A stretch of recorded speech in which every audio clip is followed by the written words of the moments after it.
बिस्मिल्लाहिर्रहमानिर्रहीम रब्बी यस्सिर वला तुअस्सिर व तम्मिम बिल खैर।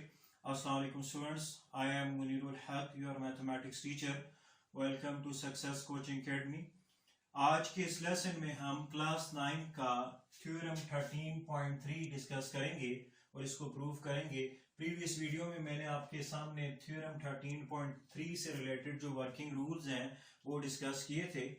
तो स्टार्ट करते हैं। मेरे पास थ्योरम की स्टेटमेंट है, कहता है the sum of the lengths of any two sides of a triangle is greater than the length of third side. कहते हैं आपके पास the sum of the length of any two sides of a triangle, यानी आपके पास एक triangle है, इसमें सिर्फ गिवन आपके पास ट्राइंगल है, यानी हमारे पास जो गिवन है वो गिवन आपके पास अ ट्राइंगल ए बी सी, एक ट्राइंगल ए बी सी आपके पास गिवन है, ट्राइंगल ए बी सी। अब कहते हैं कि ट्राइंगल की sum of length of any two sides of a triangle, यानी ट्राइंगल की कोई सी दो साइड का sum is greater than the length of third side, वो तीसरी साइड से बड़ा होगा। यानी आपके पास ये ट्राइंगल की देखें तीन साइड है ए बी और सी। आप ट्राइंगल की कोई सी दो साइड को सम करें, उनकी लेंथ जो है वो थर्ड साइड की लेंथ से बड़ी आएगी, ये आपने प्रूव करना है। टू प्रूव हमने ये करना है टू प्रूव। अब देखिए टू प्रूव लिखने का बड़ा आसान सा मैं आपको तरीका बता रहा हूं। आप ये ग्रेटर देन और ग्रेटर देन का सिंबल डालें, यहाँ पे आप एक साइड ए बी लिख दें, ठीक है। अब बी पे खत्म हो रहा है, बी से स्टार्ट करें तो बी सी लिख दें, सी पे खत्म हो रहा है, सी से स्टार्ट करें तो सी ए लिख दें। अब देखें ए बी तो आ गई है, बाकी जो दो साइड्स बचती हैं वो ए सी और बी सी यहाँ पे लिख दें, ए सी प्लस बी सी। अब बी सी इन्वॉल्व हो गई है, बाकी कौन सी बचती हैं जी, A B plus A C, A B plus A C, और सी ए आ गई है तो बाकी आपके पास A B plus B C रहती हैं। तो ये देखें यही पॉसिबल कॉम्बिनेशन थे, यानी कोई सी दो साइड का सम तीसरी साइड से लाजमन बड़ा आना चाहिए, यानी ए सी प्लस बी सी, इनको सम करो तो वो ग्रेटर आना चाहिए ए बी से। अब थ्योरम को मैं प्रूव इस ना करूंगा, इस थ्योरम की अप्रोच ये है कि आपने सबसे पहले जो है वो angle bisector of a triangle का कांसेप्ट यूज करना है। अप्रोच देखिए माइंड में रखें, अप्रोच आपने पहले काम ये करना है कि angle bisector of a triangle का कांसेप्ट यूज करना है, angle bisector of a triangle का कांसेप्ट यूज करना है। और फिर उसके बाद आपने exterior angle of a triangle, exterior angle of a triangle का जो रिजल्ट है वो यूज करना है, exterior angle of a triangle result वो आपने यूज करना है। फिर आपने उसके बाद ट्राइंगल इनइक्वालिटी रिजल्ट यूज करना है, ट्राइंगल इनइक्वालिटी रिजल्ट यूज करना है। तो आप देखेंगे आपके पास बड़ी आसानी के साथ ये थ्योरम प्रूफ हो जाएगा। तो ये आपने अप्रोच अपने माइंड में रखनी है, ठीक है। तो अब हम देखें कंस्ट्रक्शन में क्या करते हैं। तो कंस्ट्रक्शन में देखें जिस तरह मैंने अप्रोच लिखी हुई है कि angle bisector of a triangle, तो ट्राइंगल के जो तीन एंगल हैं उनमें से किसी एक एंगल का हम एंगल बाइसेक्टर ड्रा करेंगे। एंगल बाइसेक्टर मैंने आपको बताया है कि एक ऐसी लाइन सेगमेंट जो ट्राइंगल के किसी भी एंगल को बाइसेक्ट करे, यानी उसको दो इक्वल पार्ट्स में डिवाइड करे। तो अब मैं आपके सामने जो एंगल सी है इसको मैं बाइसेक्ट करता हूं, तो ये देखिए मैं एंगल सी को बाइसेक्ट करता हूं, ये तो यहाँ पे एंगल 1 बन जाएगा, ठीक है, और ये आपके पास एंगल 2 बन जाएगा। अब ये एंगल 1 और एंगल 2 कंग्रुएंट होंगे बिकॉज हमने ये जो CD है ये हमने एंगल बाइसेक्टर ड्रा किया है एंगल C का। तो कंस्ट्रक्शन में क्या मैं लिखूंगा, तो कंस्ट्रक्शन में मैं लिखूंगा draw CD the angle bisector of angle C। हमने CD ड्रॉ किया जो एंगल बाइसेक्टर है किसका, एंगल C का। तो अब हम प्रूफ में जाते हैं, स्टेटमेंट्स और रीजंस हम करेंगे। अब तो देखें अब हमारे पास जो है वो स्टेटमेंट्स और रीजन में आते हैं हम। स्टेटमेंट्स, यहाँ पे स्टेटमेंट्स होंगी और यहाँ पे रीजंस होंगी। तो देखिए मैंने आपको बताया अप्रोच में सबसे पहले हम angle bisector of a triangle का कंसेप्ट यूज करेंगे, तो वो हमने यहाँ पे भी यूज किया। तो अब आप देखें आपके पास जो एंगल 1 है वो कंग्रुएंट है एंगल 2 के। क्यों? हमने बिकॉज एंगल सी का एंगल बाइसेक्टर ड्रा किया हुआ है, तो ये आप इसकी रीजन ये लिख सकते हैं कि ये कंस्ट्रक्शन है, हमने खुद से कंस्ट्रक्शन की है, ठीक है। अब जो आपके पास देखें नेक्स्ट जो मैंने लिखा हुआ अप्रोच में कि exterior angle of a triangle result इस्तेमाल करें। आप देखें तो यहाँ पे आपके पास 3 ट्रायंगल्स हैं। एक ट्रायंगल आपके पास सी डी बी, ठीक है, एक आपके पास है ए डी सी और एक बड़ी ट्रायंगल है ए बी सी। अब जो आपने याद रखनी है बात, वो याद रखनी है कि आपके पास ये जो ट्रायंगल बन रही है ट्रायंगल सी डी बी, इसमें आप exterior angle of a triangle का जो कंसेप्ट है, वो जो रिजल्ट है वो यूज करें। तो मैं अब लिखूंगा नाउ इन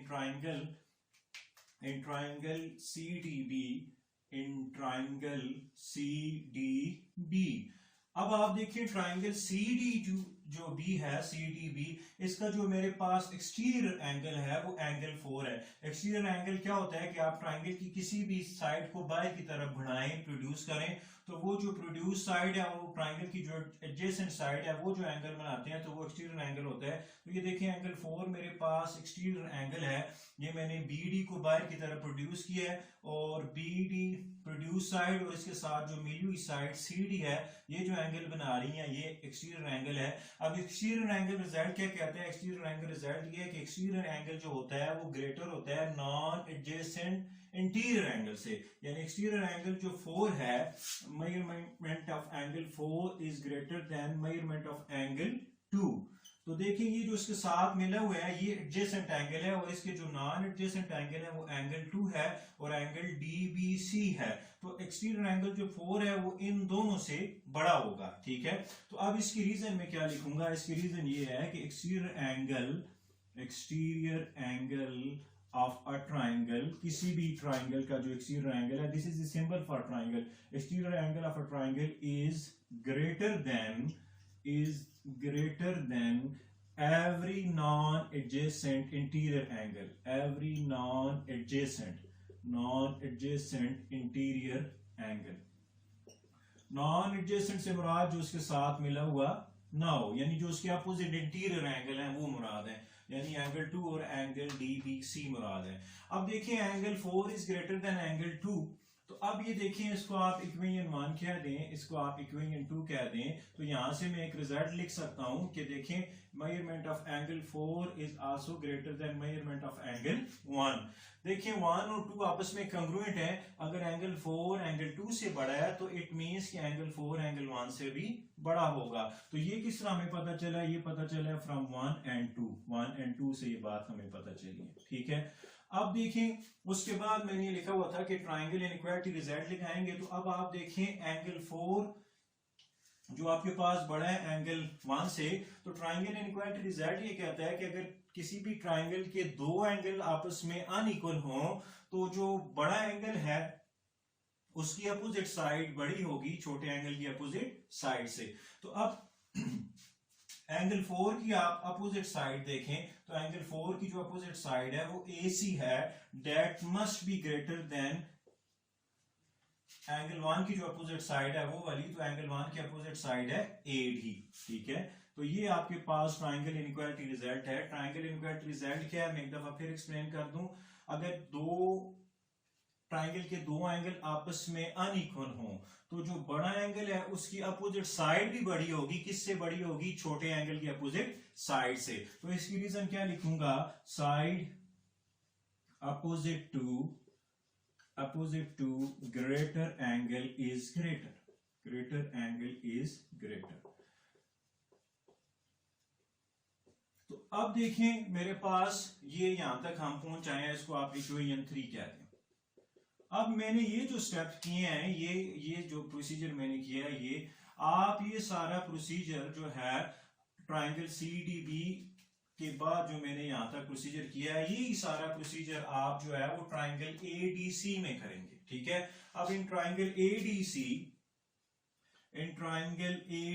इसी तरह ट्रायंगल ADC का सबसे पहले आप एक्सटीरियर एंगल ढूंढें, तो एक्सटीरियर एंगल जो है वो 3 है, क्योंकि AD को बाहर की तरफ प्रोड्यूस करें तो एक्सटीरियर एंगल 3 है ट्राइंगल ADC का, तो एक्सटीरियर एंगल 3 जो है वो बड़ा होगा इसके नॉन एडजेसेंट इंटीरियर एंगल से, तो 1 से भी बड़ा होगा, और एंगल DAC से भी बड़ा होगा, तो exterior angle is greater then angle 1। इसकी रीजन सेम यही रीजन है, ये जो रीजन है ये रीजन इधर आपने उठा के लिख देनी है कि exterior angle is greater then every non adjacent interior angle. अब एंगल 3 अगर बड़ा है एंगल 1 से, तो एंगल 3 जो है वो लाजमी बड़ा होगा एंगल 2 से, बिकॉज 1 और 2 आपस में कंग्रुएंट है, ठीक है। तो इसको आप 4 का नाम दे दें, तो ये जो रिजल्ट है ये हम फ्रॉम 1 and 4 से क्या लिख सकते हैं, फ्रॉम 1 and 4 से। बिल्कुल जो आपने ये स्टेप CDD ट्राइंगल में किया सेम वो स्टेप हम यहाँ पे दोहरा रहे हैं। अब आप एंगल 3 की अपोजिट साइड देखें, तो एंगल 3 की अपोजिट साइड BC है, और ये और एंगल 2 की आप अपोजिट साइड देखें तो एंगल 2 की अपोजिट साइड DB है। अगर दो ट्राइंगल की वही बात है कि ट्राइंगल के दो एंगल आपस में सॉरी अनइक्वल है, तो बड़े एंगल की अपोजिट साइड बड़ी होगी छोटे एंगल की अपोजिट साइड से, तो BC is greater then DB। आप इसको इक्वेशन 5 कह दें, ठीक है।